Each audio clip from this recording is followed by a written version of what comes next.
Hello, welcome to the I Can Speak English channel, the place to learn and boost your English. Muito bem-vinda, muito bem-vindo ao canal do I Can Speak English, o lugar para você aprender e dar um boost no seu inglês. Eu sou a professora Érica e eu tô aqui para ajudar você a se comunicar em inglês no dia a dia. No vídeo de hoje, a gente vai falar sobre como você vai se comunicar quando você quer falar de uma situação que aconteceu no passado. Antes de eu começar a entrar nesse assunto, já se inscreve aqui no canal, aperta o sininho também, que sempre que tiver vídeo novo você vai ser notificado. E quando você faz isso, você fala para o YouTube que esse conteúdo é importante e assim ele distribui para mais gente. Então se inscreve lá. Então vamos lá. Essa aula, esse vídeo vai ser um pouco sobre gramática, mas antes eu quero fazer uma ressalva que eu sempre faço, gente, sempre falo para os alunos, já falei aqui várias vezes, que é o seguinte: a gramática a gente aprende geralmente, ou a melhor forma de se aprender, é como um efeito colateral, digamos. Então, quando você ouve inglês, quando você lê inglês, você está absorvendo a língua. E a gramática, ela vem de bônus. Então, eu sempre bato nessa tecla, que eu acredito que a gramática, ela não deve ser o foco do seu estudo. O foco é input, o inglês para dentro, ouvir e ler. E a gramática vem de bônus. Agora, você já está estudando inglês, a gramática ela serve para dar aquela arrumada no que você já está sabendo, no que você já está aprendendo, beleza? Nesse vídeo, então, eu vou te falar de como você usar o inglês para se comunicar no passado. Primeiro, eu vou te falar como usar e depois que eu explicar, eu falo para você o nome dos tempos verbais, tá bom? Justamente seguindo essa lógica do que eu acabei de falar.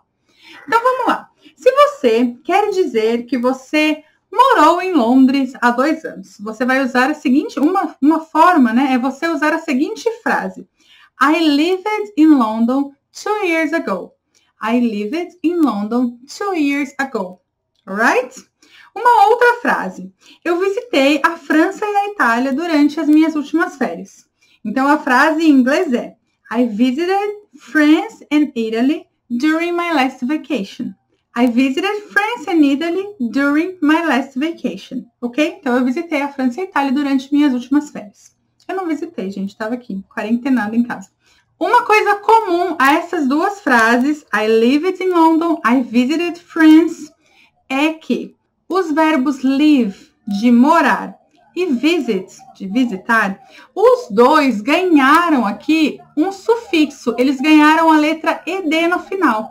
O que significam essas letrinhas ed? Que a frase está no passado, ok? Então, esses dois verbos, essas duas frases que você acabou de ver, eles ganharam a letra ed.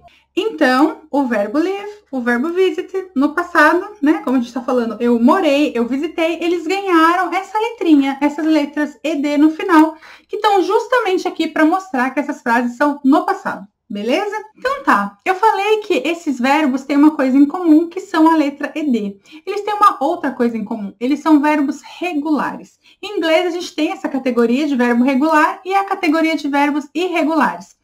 Para os verbos irregulares, a regra é diferente. Então, para regular, no passado, o verbo ganha ed, ok? E para os irregulares, deixa eu falar 2 frases aqui também para você. Eu vou dizer o seguinte, eu fui na casa da minha mãe no último fim de semana. E a frase é assim, I went to my mom's house on the weekends. I went to my mom's house on the weekends. Eu fui para a casa da minha mãe no fim de semana. E aí uma outra frase é, eu comprei um presente legal para ele. I bought him a great present. I bought him a great present. Tá, quais são os verbos aqui nas frases? Os verbos são, eu fui na casa da minha mãe, então, o fui, o verbo ir, no passado. E I bought him a great present. Eu comprei para ele um presente legal, super legal. É o verbo comprar, no passado, comprei. Ok, então a gente tem o went, que é fui, e bought, que é comprei. O went é passado de go, do verbo ir. E bought é o passado de buy, o verbo comprar. Só que você viu que esses dois verbos aqui, eles não ganharam ed. O buy virou um negócio aqui, bought, Não tem ed no final. Por quê? Porque estes dois verbos, o go e o buy, por exemplo, são verbos irregulares. E eles não seguem a regra dos regulares.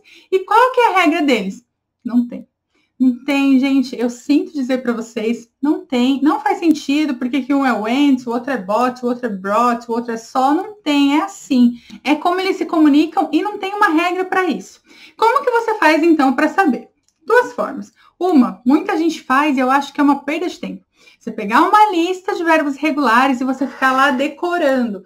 Go, went, gone, buy, bought, bought. Eu acho que é uma perda de tempo, porque você vai aprender ali, sei lá, vários verbos, talvez 100 verbos, e você vai usar 10, 15 no dia a dia.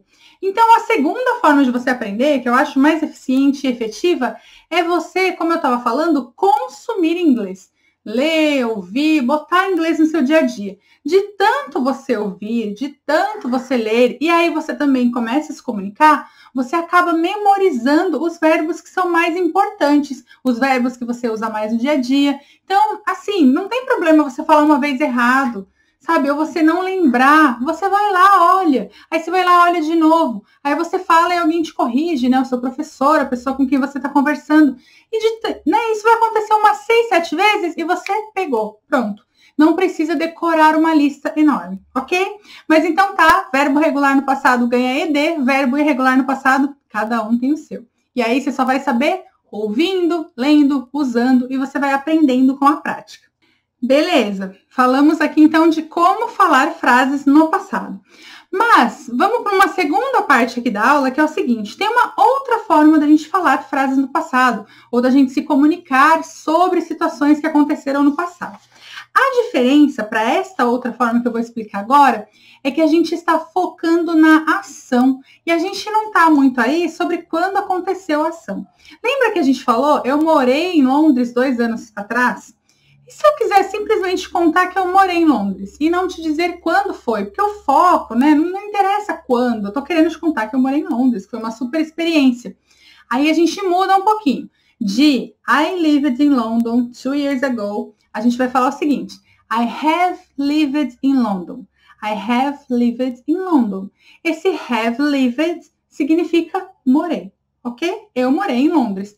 Não estou dizendo quando, não interessa quando, não é o foco da conversa, só quero te contar que eu morei lá, então eu posso usar I have lived in London. A outra frase que a gente tinha falado antes era a seguinte, I visited France and Italy during my last vacation. Eu visitei a França e a Itália nas minhas últimas férias. Agora quero me comunicar sem dizer quando eu visitei, porque, né, assim, eu visitei na vida e foram lugares incríveis, não interessa muito quando. Aí eu vou dizer o seguinte, I have visited France and Italy. Ou posso ainda dizer, I have already visited France and Italy. Eu visitei a França e a Itália, ou eu já visitei a França e a Itália. Já, na minha vida, né? Já fiz isso, já tive essa experiência. I have already visited France and Italy. Alright? A gente usou aqui o live, morar, e o visit, visitar, que são regulares. Lembra? Você viu como que ficou? As duas frases ficaram semelhantes. I have lived, I have visited. Alright? E com aqueles verbos irregulares, o que a gente faz? Então, vamos lá. A gente vai usar os mesmos exemplos agora com os verbos irregulares. Eu tinha dito na frase anterior o seguinte, fui na casa da minha mãe no fim de semana. I went to my mom's house on the weekends. Se eu não quiser dizer quando eu fui para minha mãe, eu vou te falar o seguinte. I have gone to my mom's house. I have gone to my mom's house. Ok? E a outra frase era, eu comprei um presente legal para ele.